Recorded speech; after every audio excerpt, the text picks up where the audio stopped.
It is coming, it's coming fast. And it's a massive opportunity for people to be sitting right next to the CEOs and reporting to the boards of directors and saying, this is how you build a people powered future with AI. It's not AI future with a few people sprinkled in. It is, here is the strategic direction that we take with an AI future that empowers everybody to do great work. Hey, it's Nikki, Llewellyn Gregory, and you're on Gut Plus Science. You're in for a fast-paced, storytelling, action item-rich leadership growth experience. I hope you make this podcast a habit. I consider it a leadership mentoring tool. Learning together makes us better together, and that is how we change the world around us. Let's get to it. Hey, it's Nikki back on Gut Plus Science, and I'm thrilled to be joined by a newer connection and one that is really building a strong relationship with People Forward Network. And we're going to tell you a little bit more about the exciting things here in a little bit after we jump into our topic today, which is AI and the future role of HR leadership. I'm joined by Cara Brennan Allamano. She is a chief people officer, an advisor, a thought leader, and a founder of People Tech Partners, which we'll be talking about today as well. She's going deep on the hottest topic in her world right now, which is AI and the future role of HR leadership. It's really crucial, really important. We're going to get into the nitty gritty of that with change happening faster than ever, especially in and around the HR function, and so much need there to really be strategic. This isn't just a conversation on if and when AI impacts the work. It's like, it's happening now. It's really, really important. And we want to talk about how to lead best through it. So Cara has a lot of experience. She has had an incredible career being a leader in companies like Pinterest, Planet Labs, Udemy, Lattice, lots of places. And then in People Tech Partners, there's so many companies that look to her for her advising. So it's a treat for me to have her with me today. We're going to dig into what's shifting, how HR leaders can rise to the moment. It's such an opportunity, and what strategic leadership looks like in this next era. So from employee experience to prioritization and overcoming fears, future proofing. Cara, let's do this. So Let's do it. I'm excited. Thank you so much for being here. Let's talk about what is changing and the speed of change happening right now around the HR function. Bring us into your world. This is an old narrative with a new twist, right? When I started in human resources 25 years ago, it was the filers, the administrators, the personnel folks within an organization. And in the past 20 years in particular, there's been a ton of change, and that's really aligned with the rise of the talent that we've been recruiting and looking to retain at the companies that all of us are working within. And fundamentally, that's a shift to the knowledge worker being the lead type of worker, particularly in Western countries. And some of the changes we've gone through in the last 10 years was really around war for talent and this evolution of the social contract, and going from like, I'm a worker, I come to work for a boss who tells me what to do and I deliver on that, to really having workers bring as much to the table as their organizations, and people seeing this as a partnership to develop into the future and to grow the business together. And particularly in high growth technology companies, of which I've been a part of for the past 15 years, we've definitely seen that to the extreme. And a big part of that is because employees join companies, they get equity in those companies, and they look to build as a true partner. And that structure has really helped us drive innovation and change throughout the tech ecosystem. And just in the past 5 years, we faced a ton of impact from things like COVID, the social justice movements that we've all managed through, and then the economic changes that we've had in just the last 2.5 years that have truly impacted tech. But I know what we're here to talk about today, Nikki, is AI and where that's headed. And I've had a front seat to that, being in sitting in Lattice, which is an HR technology company that is very AI forward. My chairman is Jack Altman, who is the brother of Sam Altman of OpenAI. So we have had a bit of an insider view to what's happening on the forefront of AI. We also have the former CMO and president of Salesforce, Sarah Franklin, who came in as our new CEO a year and a half ago. And Sarah has really led the charge in having a open conversation about the impact of AI, sometimes to her detriment. And we can dig into this a little bit. I think we have been on the HR side of things. We've been playing a dual role in one position where we see ourselves as really the stewards of the people experience, the human experience within organizations, and wanting to make sure that that stays precious and centered in how we build our organizations. While at the same time, I believe in the last 6 months, maybe the last 9 months, we've really begun to understand our role as being a leader in helping to bring AI into our organizations in a responsible way in order to help our organizations truly be competitive in this world where we're now understanding that AI agents and just AI workflows and all the technologies that we're going to be working with in the next 10 years will be AI first.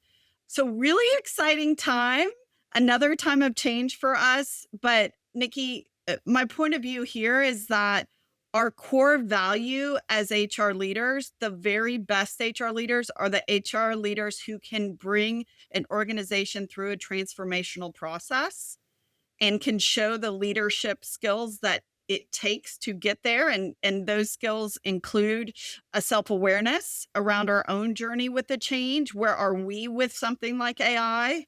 Also a strong empathy for the feelings, the emotions, the process, the change processes of the folks that we are stewarding through these things.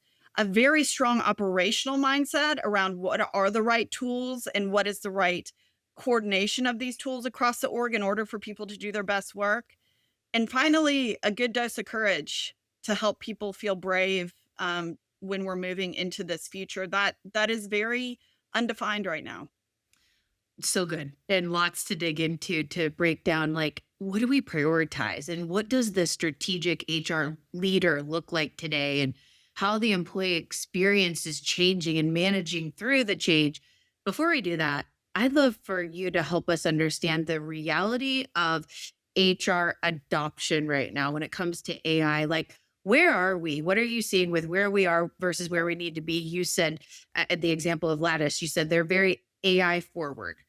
Is that the norm you're seeing? Is give us the understanding, the lay of the land. Well, what's fascinating to me is things are changing so quickly that I think it's hard to track to numbers, right? Last month, it was reported that about 40% of corporate employees, so employees that work out of office environments, were regularly using AI, with a trailing 25 to 35% who have not yet engaged with it. That allows you to see there's a gap in the middle of folks that are sort of trying it out, but not super convinced or not figuring out how it works in your workflows yet. But I would venture to say that things have changed even in the last month, and those metrics are really hard to track globally because we have lots of industries that are diving in, and then we have a number of industries that aren't.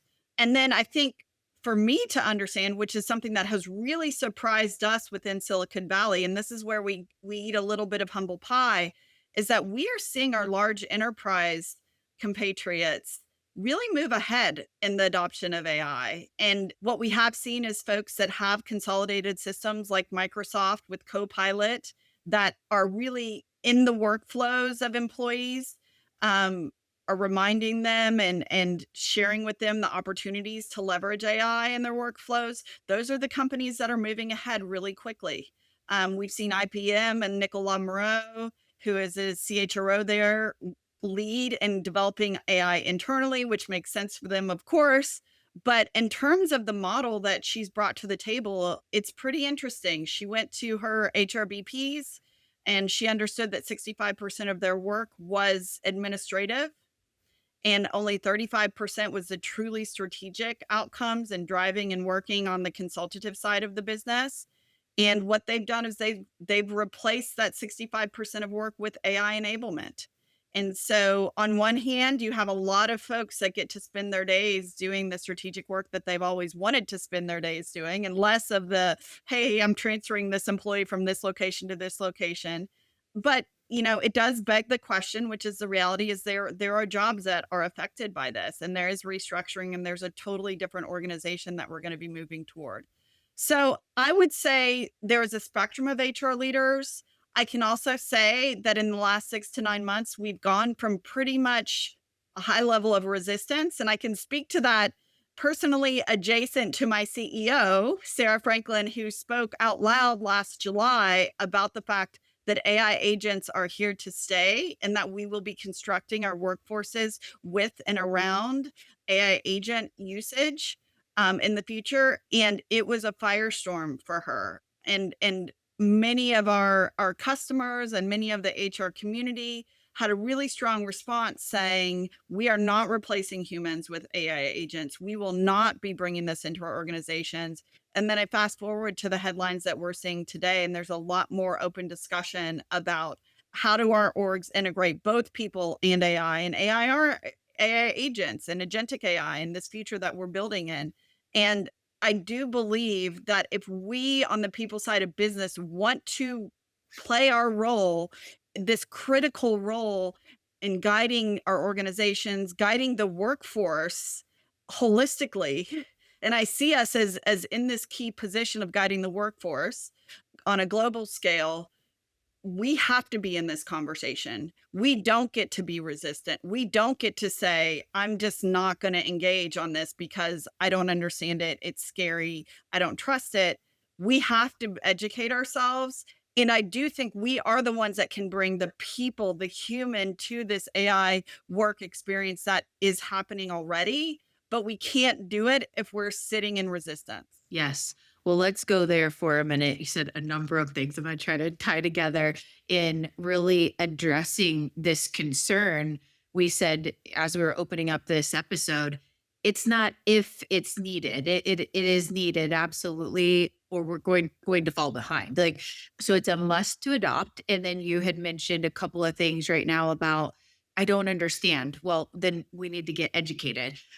It's scary. Well, we need to build courage around that. Let's go into, before we talk through priorities and strategic initiatives and all that, addressing the mindset. If we could shift our mindset to embrace this in this way, and also let's hit the things on the head, like, I don't understand. Well, then what do we need to do to get educated? Like, how do we just level set on, we got to do it. So what are the things we need to overcome?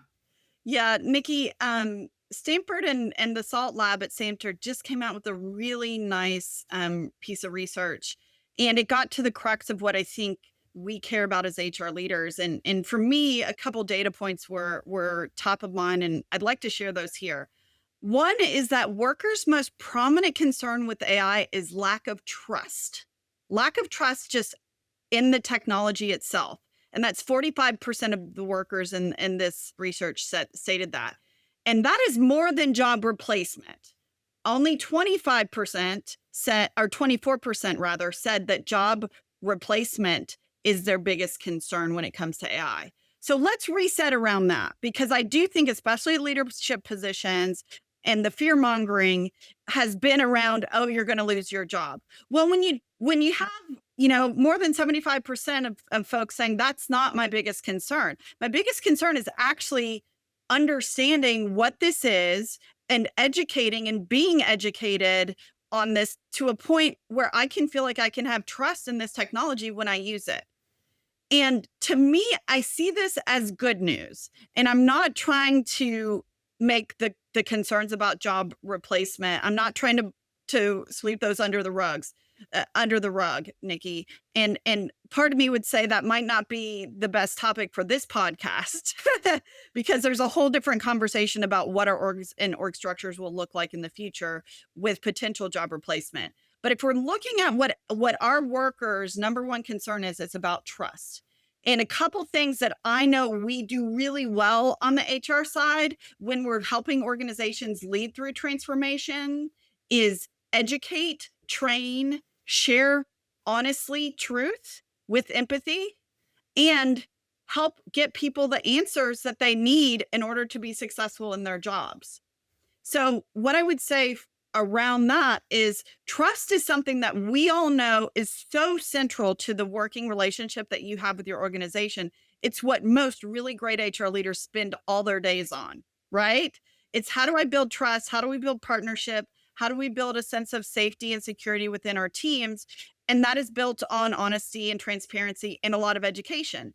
So I see that as good news because we as people leaders know how to do that. We know how to bring organizations through change. We know how to build trust and we know how to help people. What I would say is it starts with us as people leaders, self-reflecting, saying, how do I fundamentally feel about AI? Have I educated myself to understand the questions that I should be asking about privacy and security and the safety of these particular tools that I'm using? And once we ourselves can sit in a space where we can trust ourselves in knowing the limits of the technology, what we should and should not be doing when we're engaging with AI tools, what level of security we have internally with the tools that we're using. And that takes a lot of partnership with our friends in IT and legal. Once we check those boxes for ourselves and we can build a sense of trust, then we can lead authentically the entire organization through this change management curve or change curve that it's going to take to get folks to a place where you and your organization have made the right choices about what AI tools to bring in, how to structure around particular AI agents, if that's the strategy that you're taking. So I would say we really have to start with ourselves. And isn't that always the story with starting with good leadership? And then the next piece, the next data point that was so interesting to me was that the workers had cited their motivation for moving into an AI oriented organization or moving into an AI future is that 69.4% of folks said that it is freeing up time for high value work. So this is the other lever that we know folks who have been through understand organizational transformations is that it can't just be about conquering fear. It can't just be the trust me. That's a big component of it because you have to be respectful of people's needs where they are. The other is you want a good carrot. Yeah. You want people to understand the why behind it and feel good about that. And guess what? The motivation is there, right? And people understand that for more than 69% of folks, the use cases that they have in their day job, this makes their job easier or more rewarding, which is what HR, what we want people to do is their best work. So these two data points are very encouraging. There's obviously concerning areas embedded in these data points, but I think we're going to be seeing more of this, which is the truth of what's happening in the workforce. Well, look at this. Such an opportunity. HR is sitting in a seat right now where they, by everything I've ever learned in any statistics, HR can lead so much in building belief and trust. Like they're the function of the business that does that. They're just that is the department. So to be able to lean into the I don't trust it and this is the trusting department, such an opportunity. And then knowing that almost 70% are saying, yeah, this is freeing me up to do better work, more higher impact work. So let's just lead from an opportunity standpoint and let's go into what does prioritizing look like for the HR leader that is like, yes, okay. So how do we prioritize leading this? I think that's a really important question. And it's a question that we asked ourselves within Lattice when we were beginning to move toward more AI tooling. And the cool thing about Lattice itself is it's an HR tool and we have a strong, solid AI components of it. So part of it was like we just had to lean into our own tooling when it came to processes like performance management and employee surveys. And part of it is that. And part of my experience on that front is not just about Lattice. It's saying find good partners that have clear roadmaps around what they have worked with their customers and saying what is the highest return on investment in terms of where we're putting AI in our tooling, what are the best use cases for AI. If you have a good tool and you have a good partner who's spending their days and nights on that, some of it is just finding those folks and engaging with those tools and letting them lead you as much as you are deciding what's important for you. Such a good Because you point. can't do it all. And part of this is the humility of saying, And this was me for myself. I was super, I'm in the middle of Silicon Valley and I was feeling overwhelmed and unsure and distrustful of what this is. And it wasn't just that I went in and in 2 days was able to learn about all these things. It's an ongoing process, and part of it is really trusting the founders and teams that are knee deep in this and asking the tough questions and letting them know where you are distrustful and being that leading edge that is stewarding and representing all your employees and asking the questions that they are asking in the room of your tooling. So that I think is a first step, and those folks can give you an idea of what are the priorities that other people in your position, other organizations, other HR leaders have prioritized, and then you can learn from them. The other thing that we've done internally, and they're continuing to do at Lattice, which has been really helpful and has been approach many of the CPOs that I have a lot of respect for have done, is they've gone to their teams and they've said, what are some of the use cases that you believe workflow wise, et cetera, that are some of the biggest opportunities for us to leverage AI? And what's interesting is when I first had talked to one of my friends 2 years ago, who was very ahead in AI for her team, she had started her career as an engineer, so she understood it more deeply. She was able to break through some of the early questions sooner than I was. And I went to her and I said, well, how did you figure out what the most important use cases were to look into AI about? And she was like, Kara, it was way easier than I thought it would be. I asked folks to say, what are the most administratively heavy workflows that you're doing here? Where are you spending most of your time not using that strategic part of your brain and doing a lot of clicking and moving and reorganizing and alphabetizing in your day to day? Then we'll prioritize top to bottom of those and look to optimize for AI. She thought what she would get is a bunch of workflows that she would then have to sit down with a partner potentially on the IT side or her programs leader and say, okay, let's rank these from 1 to 100, and we would have to go through that process. She said it was super clear really fast what were some key processes, and people were able to attach, here's an onboarding process that takes an average of 2.3 hours per person, that we think we could automate these specific pieces. So we did a version of that at Lattice. They're continuing to do that, continuing to ask the question, and some of that is simply going to your team and asking that same question. What are the workflows where you're spending a lot of time that you think there might be technology to solve for this? So you identify that workflow. And if you're a team of 50, if you're a team of 500 or a team of 5,000, there are tools out there that you can apply to these different workflows that are AI first. And there's also internal GPTs and other workflow opportunities that you can create yourselves for those organizations that have that level of readiness. Yeah. So good. So this first big takeaway that we shared was the amazing opportunity right now in the HR function to be able to be the epicenter of solving so much of this. That's awesome. So much opportunity. You get to be the shining star. Now, when it comes to the how, not to be overwhelming, basically we're saying the resources are really already right there. The partnerships, the vendors that we have, everyone's working on it. We're all working on it. So if we just reach out to those people, we're just deepening partnership because we're doing it together. There's things we're going to be able to teach as well. I love that point. And then, going back to just a profound leadership learning is the people that are closest to the work are the ones that can help us solve the problem. So asking, about these things, just like you shared in this example, it really didn't take long to figure out which workflows were the smartest. It was like, oh, across the board, this is it. And so you say this workflow and then you attach a time amount of time to it, and then boom, the time driver can become your sorting. Yeah. Your time driver can become your prioritization. And then you're a double hero when you can go to your leadership group, your CEO, even your board of directors, and be able to say, we have automated this. We've taken it from 2.3 hours to 1.1 hour. And the data then speaks for itself. The other thing that I've done is I've gone to vendors and I've said, "Hey, I don't know what I would do here, but here's a tricky workflow that takes a good amount of time. What would you do? What would the trade-off in costs be?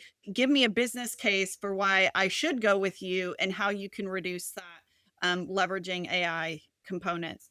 And I'll say this is a very similar process to what you would do normally when bringing on tooling, right? And the role of HR has been even more and more over the past 10 years about creating an employee experience that is anchored in good tools, right? So we already have, many of us already have this motion. This is just sort of that motion on overdrive with a clear view toward the additional cost savings, the additional efficiency, and also the additional effectiveness that AI can bring to the table because it is truly a human centered design technology in a different way than replacing one manual process or one spreadsheet led process with a tool in the last 10 years. And many of us have faced the failure of our tooling to make things easier and instead face the unfortunate outcome, which is sometimes we take a process that took 10 steps in a spreadsheet and made it a process with 15 steps in a very complex, beautiful technology, but still complex that makes our job harder. The promise of a truly human centered design technology where you can interface just using language, written or verbal, means that you can truly drive a higher level of effectiveness for employees. So let's hone into future of work, which I know you love so much. We're going to talk more about what you all do at People Tech Partners and what's coming with the new podcast and all that. Very much around future of work.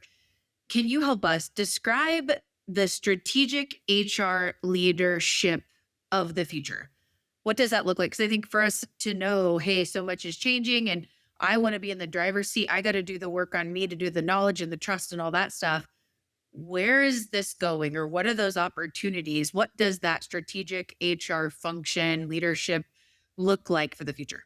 I think many of the components of it stay the same, which are the core factors, which is your job will be to be ruthless and dogged about getting the very right talent for your organization, to make sure that you know what good looks like and you're matching individuals to those roles and helping them be wildly successful in their jobs.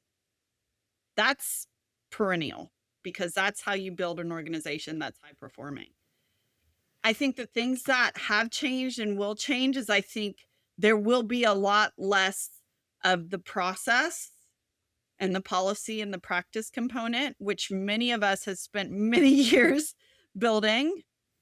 And I think it's going, those things will become automated and it will be more about data, insights, and the speed of business. And I do think our role will continue to broaden to become as much of a growth driver of the business as we are an organizational designer and an enabler for the business. And what that means is when you're able to, with the data and insights that AI can bring to the table. And we've struggled with this as a profession. We have built people analytics over the past decade, and we have brought in tools that were intended and have done a reasonable job of bringing us insights and data at this speed of business. That will be primary, that will be front and center to our roles in the next 5 to 10 years because that data will finally be through the ability of AI to collect and to collate and to help us look across a much broader spectrum than just the data points we can select within the people function. We'll be able to pull in data, more data, hopefully. I know that there are some founders building these pieces across finance, accounting, sales. Those pieces will help us really understand performance of individuals in a much deeper capacity. We won't be relying as much on self-reporting as we have and sentiment as we have. We will be able to have more hard data to be able to triangulate with that self-reporting and that sentiment information. And then we will then be able to build stronger, more effective planning on top of that. And I get excited about that because when you're able to plan ahead and get out of reaction mode, that is where I have seen people leaders do amazing work in terms of tying business growth, business success to the work that's happening on the people team. And part of that is that we will have a much tighter storytelling because there'll be much stronger connections to different data points in other parts of the business.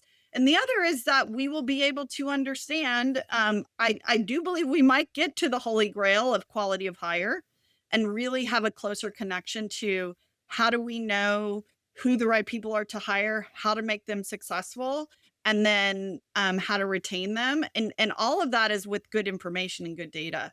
And when you have that, you can say, I know how to make a 99th percentile salesperson when they come into my org. I know how to help the best engineers stay the best engineers when they come into my org, and similarly. Yeah. Awesome. So the North Star is staying the same. We're here to recruit and integrate the best talent possible. We just get to spend less time focused on the doing and more time on thinking, planning, creating, relationship building, deeper partnerships, all that. Gosh, I mean, it's just like win after win so far. Yeah, and not to be a Pollyanna here, there's a lot of work to get from where we are to where we're going, and there is a lot of change and transformation that's gonna happen in that process, and I don't want to make small the amount of effort that that's going to take. Yet, I do think if we choose not to engage, we will not take advantage of the opportunity as HR leaders, and we will be left behind. And we've seen that even in the last decade of people leaders who haven't worked with the right tooling, who haven't truly engaged in people analytics, who haven't really thought through the employee experience and helped optimize that for their orgs. It's just going to continue to accelerate into the next 5 to 10 years. I get really excited when I see folks entering this profession and seeing the same things I see about the opportunities there. And yes, I am very optimistic, but I also am very clear that the amount of change and transformation it will take for us as people leaders to get there as well. Totally. Yep. Yeah, I think, just during this conversation today, something that's just shifting for me that I can just feel the energy around is it's not just saying, oh, this is going to be better and there's opportunity, but we're really breaking it down. And it's like, oh, just as we break it down, yes, it's going to be a lot of work to get there. But dang, yeah, that job experience sounds a lot better. And I won't have to be doing this, or I can, just lots of good things here. So, yeah. We talked about the data, the motivation factor. I'm able to go to people and be like, that 65% of your job, that is a bummer for you that you do because you know it's important, but you prefer to do this 35% over here. Let's just give you more than 35%. Let's give you 80% of that. Yeah, I love that. So, going down the path of future of work, the other topic that I want you to share vision around to help us understand the changes in employee experience, like what's coming. You mentioned a little bit ago, you said, the core of employer experience has a lot around like the tools and resources that we bring to the table. And that's not going to change, right? But like what's going to expand around that, help us see the vision of employee experience of the future as far as you can see. Yeah, I think a lot about employee experience in terms of what are the touch points, what are the milestones that they are connecting with their teams, their managers, and the tools that are defining that employee experience. And the HR function is the one that defines it, that selects those managers, that puts together those teams and determines those tools. I just want to be honest. I think the last 10 to 15 years, we've had a ton of really interesting tools come to the table, but we haven't always integrated them fully. I think we've had a lot of clunkiness, and we have put a lot on the individual employee in terms of expecting them to learn every new tool that comes in order to be able to do their job. And I say that both within the function. If you're in a sales operations team or even a salesperson and you don't know Salesforce or a like technology, like you're not going to be successful, right? That has been the last 15 years when we've had the SaaS technology become the forefront of the tools that people are using in their day-to-day work. And similarly, we've created employee experiences that require people to learn a lot of things about a performance management software or an employee survey software.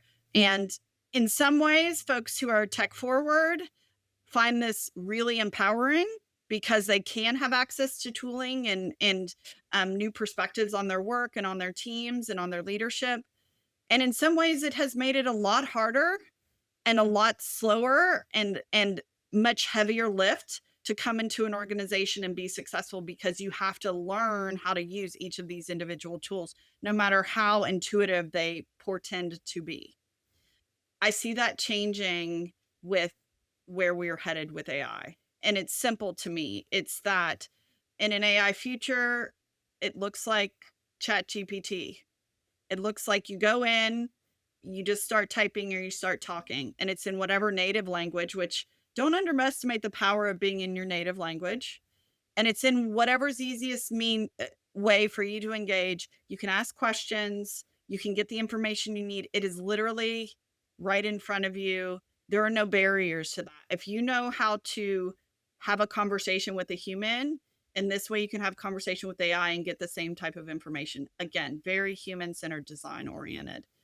Um, I liken it to the difference between learning how to drive a car that is a mechanical car and a mechanically based gasoline powered car and learning how to use a Waymo.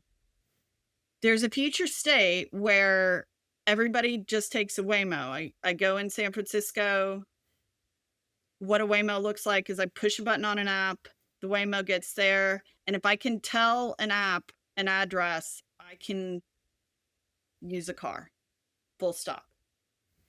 You get in the car, it knows what music you like, it welcomes you with your first name. You sit there, you cruise along in the very nice Jaguar, you're dropped off, and if you know how to open a door handle, you're there. In the past, in order to drive a car, is 6 months or less, depending on on who your teacher was when you were 16 or whatever. And it's a very complicated mechanism, right? Turn the key, put the thing in drive, know all of the dashboard that you have in front of you, pushing the gas pedal and the brake pedal, and then you're engaging with a bunch of other humans that may or may not know what they're doing, right? So the data you're receiving as a driver could be bad data, and then you get in crashes, and there's a lot of risk in that scenario.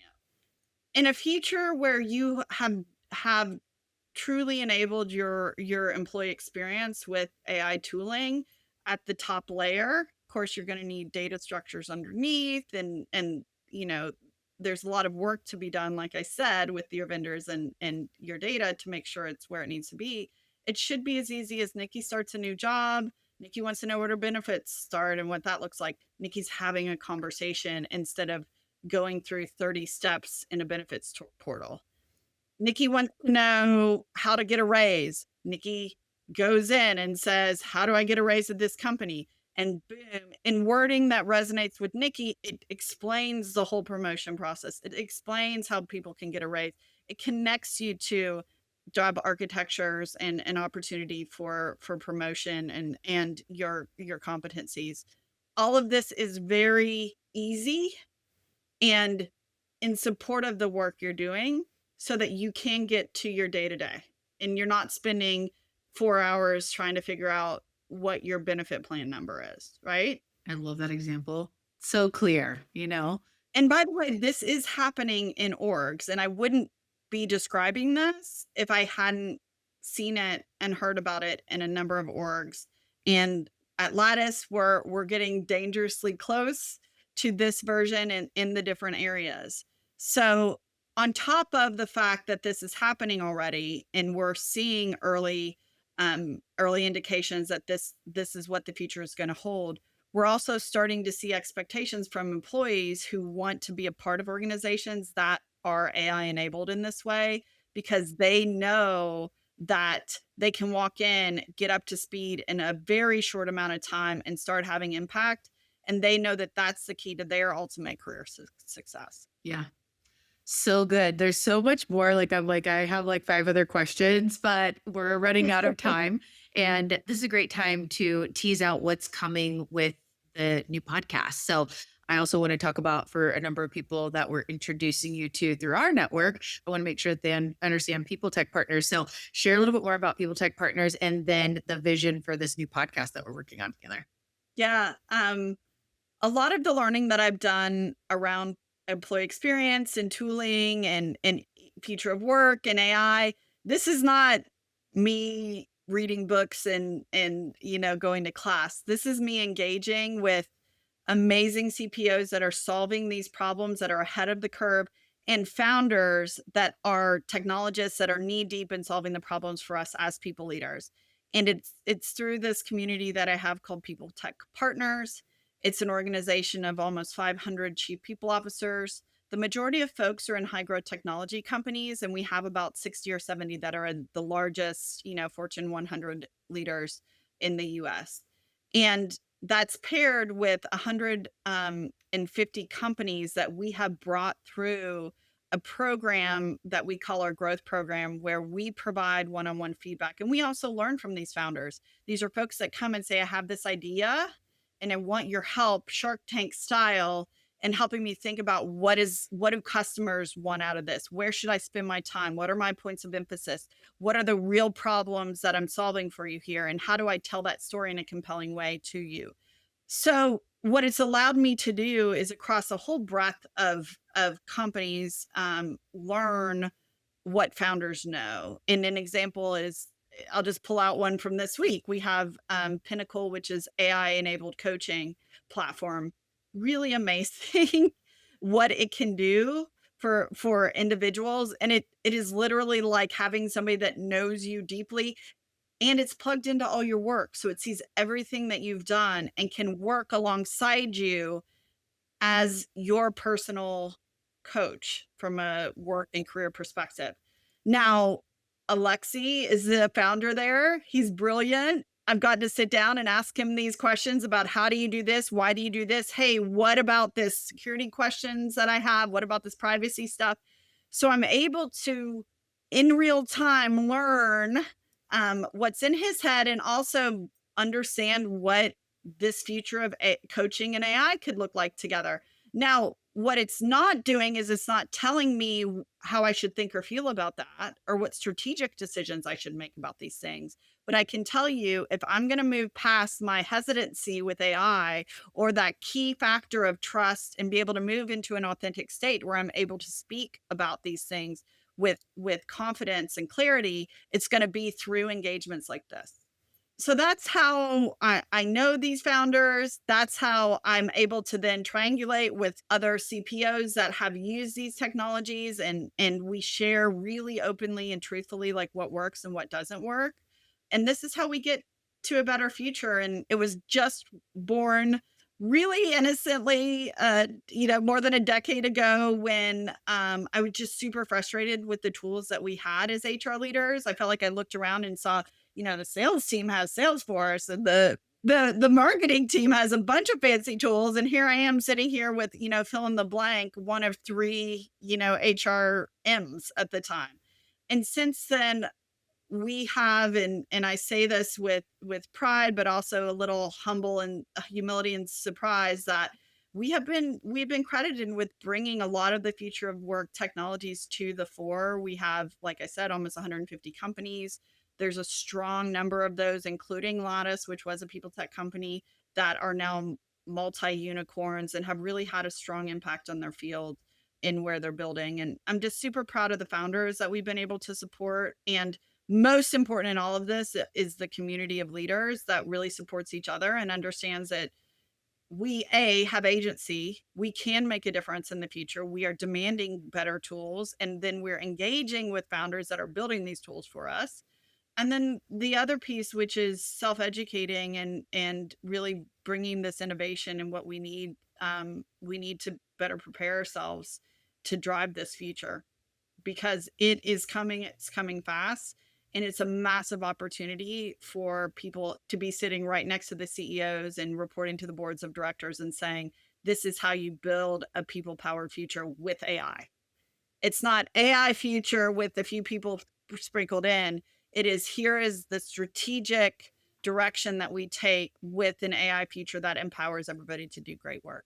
And we have so many leaders in People Forward Network that are looking for the filter of, how do I find the right tool for this challenge, and being able to get introduced to those people tech companies, and then getting advice inside of people tech. There's these amazing programs for these companies like Lattice go through to grow and develop their company in that like Shark Tank style, like Kara shared. And now with this new podcast, we're all going to get to learn a little bit more from the inner workings. So pretty soon, People Forward Network and People Tech Partners will be together launching the new People Tech Partners podcast. So you'll get to hear from Kara a lot more. We're so excited about that. Kara, we need to wrap up, but we're going to do our quick lightning round. So first question we always ask is, if you had to pick one book that changed your life or is your favorite or whatever for our leader, listener, audience, what's your book you want to share? My book goes way back. And this is more professional than personal, but it's Crucial Conversations. You got to read it, and just it really emphasizes the importance of that conversation, which is the good news, right? We can all hopefully have authentic conversations, but those are the foundations of the work that we do on the people side of business. So you just had a birthday.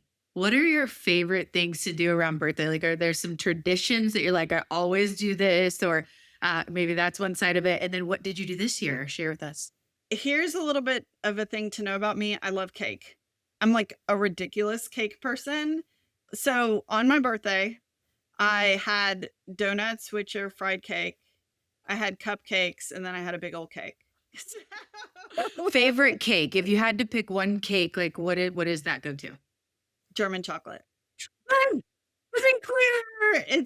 I'm not so picky. Yeah, but you're like, really, Eddie, that's super fun. Really Yeah. cake. When it comes to self-care for you, what is the thing you do to recharge?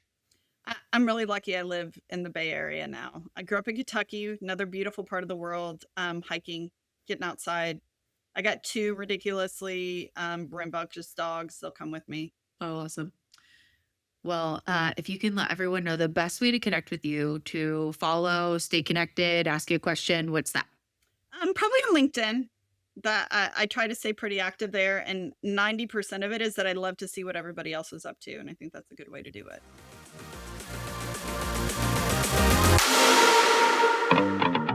Today's conversation with Cara on AI and the future role of HR leadership was fire. So good. Here are my truth you can act on. Number one, HR leaders get to model the way and make such a big impact right now.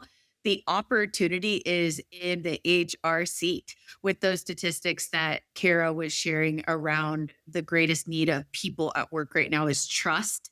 And, we are here to help people, have the right tools and resources. And we're seeing that people as a whole agree, almost 70% say, the AI tools I'm using are freeing up my time for higher impact. And all of this sits in the seat of HR. Now, is it going to be super easy to make these changes? No, there's a lot to figure out, but the opportunity is right in the seat of HR to make such a big change.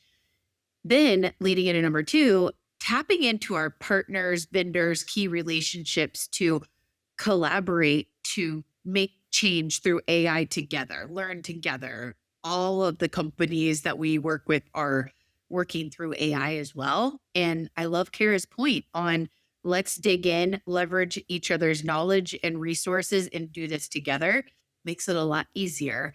And then number three, asking the people in our workplace to identify the workflows that would be most needed or easiest to automate. Asking the people closest to the problem so that they are the ones helping us to understand how to solve. And just the examples that Kara gave, it was so clear which ones are the hottest priority, and then more automation's happening. So more of us are able to work on the things that our energy creates these bigger outcomes. Yeah. Number four, strategic HR leaders will continue to stay focused on the North Star of recruiting and integrating top talent, but we get to now have more time freed up to think and plan and create and relationship build. That is the strategic HR leader of the future, of the now that's needed and of the future. And then finally, Kara talked about how human-centered design is really at the core of all of this. We've talked before, Kara and I, about it's really human transformation work and walking each other through these adaptive changes. And it's all centered in this human centered design. And then let me just say, I'm so excited about this partnership with People Tech Partners and the new podcast coming soon on People Forward Network and for all of the world. So excited about that. We'll see y'all next time.